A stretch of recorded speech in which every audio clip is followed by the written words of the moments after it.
It's March 30, 1950. A cold wind sweeps through Moscow as a train from the Far East screeches to a halt. Stepping onto the platform is Kim Il-sung, the young, ambitious leader of North Korea. He's traveled thousands of miles to meet Joseph Stalin, the iron-fisted ruler of the Soviet Union. This isn't a courtesy call. Kim is here to secure approval for a daring plan, one that could reshape the Korean Peninsula and send shockwaves through the world. In just 3 months, the world will witness the spark of a conflict that changes history.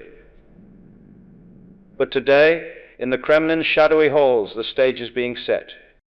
Welcome, Patreon supporters, to a deep dive into one of the most pivotal moments of the early Cold War, Kim Il-sung's visit to Stalin in March and April 1950, and the secretive preparations that paved the way for the Korean War's outbreak in June. This isn't a story about the war itself.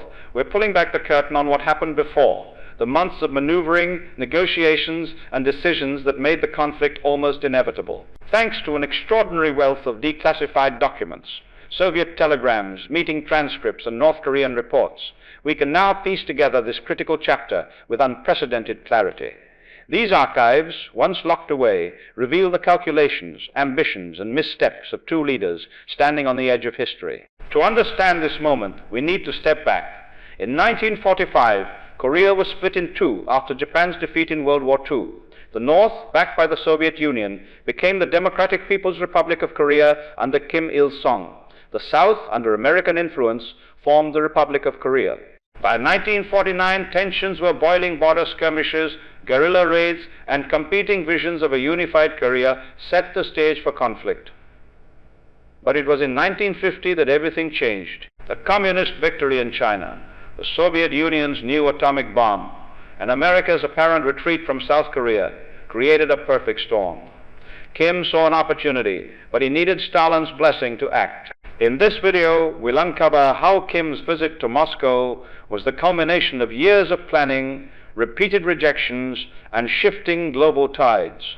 We'll dive into declassified Soviet archives to reveal what was said behind closed doors, explore the military buildup in North Korea, and trace the delicate dance of alliances with Mao's China. From Kim's bold proposals to Stalin's cautious approvals, we'll see how a single meeting set the world on a collision course.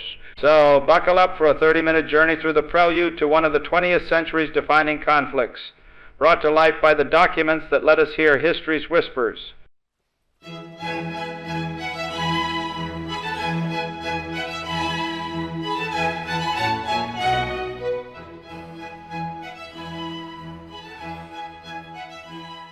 To grasp the weight of Kim Il-sung's visit to Stalin in March 1950, we need to rewind to the end of World War II, when the Korean Peninsula was carved in two, setting the stage for a collision course. Thanks to a treasure trove of declassified documents, Soviet telegrams, North Korean military reports, and diplomatic cables,